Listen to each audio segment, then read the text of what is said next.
Balance తప్పుతున్నట్టు నాకు అనిపిస్తోంది.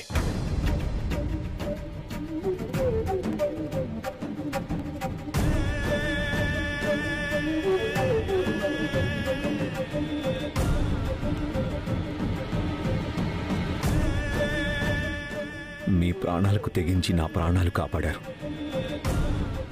చాలా థ్యాంక్స్.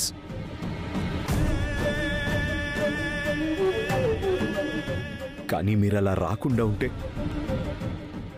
నా మీద అటాక్ చేసి ఉండేవాడు కదా. పోతే నేనే పోయి ఉండేవాడిని కదా.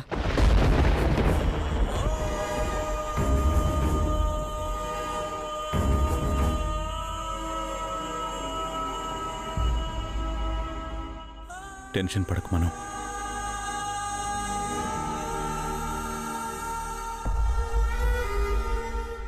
సారీ. ఆ టైంలో మీకిచ్చిన మాట తప్పినందుకు నన్ను క్షమించండి. ఇంకెప్పుడు మిమ్మల్ని అలా పిలవను.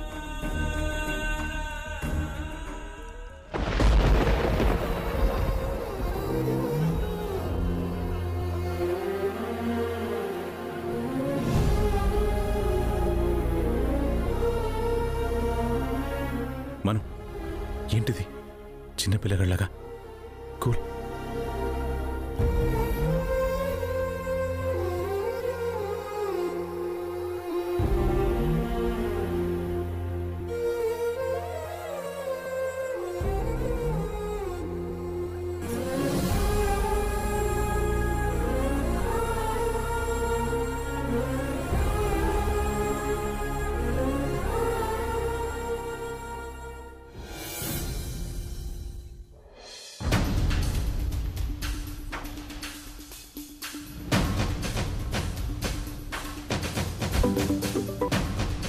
హలో అన్నయ్య.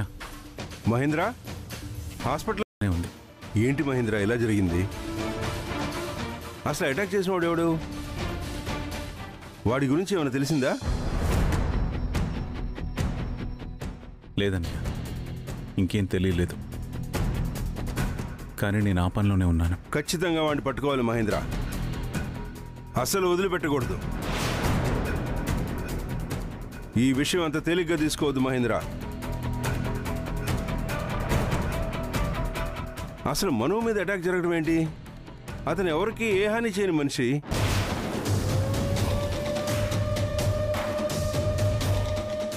అలాంటి మనుకి శత్రువులు ఎవరై ఉంటారు?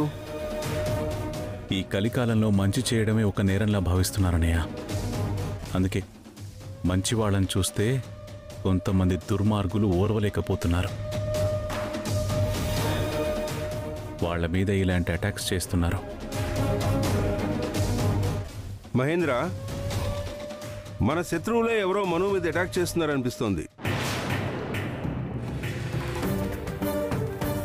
అవునన్నయ్య, నాకు కూడా అలాగే అనిపిస్తుంది. మీరేం కంగారు పడకండి అన్నయ్య. మన శత్రువు ఎవరో, వాళ్ళు ఎందుకు ఇదంతా చేస్తున్నారో అన్ని విషయాలు నేను తొందరలోనే బయట పెడతానన్నయ్య. మీరు ధైర్యంగా ఉండండి. మహేంద్ర, నాకు ఒక విషయం అర్థం కావట్లేదు.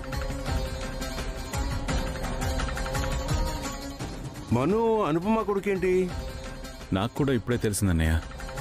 అసలు ఈ విషయం ఎన్ని రోజులు మన దగ్గర ఎందుకు దాచిందో తెలియడం లేదు. ఏమండి, ఇటు ఇవ్వండి, నేను మాట్లాడతాను. మహేంద్ర, మీ వదిన మాట్లాడుతుందంట. మహేంద్ర, అనుపమ టాబ్లెట్స్ వేసుకుందా? వేసుకుంది. జ్యూస్ లాంటివి ఏమైనా ఇచ్చారా? ఇచ్చాం. ఇప్పుడు తను మాట్లాడుతుందా?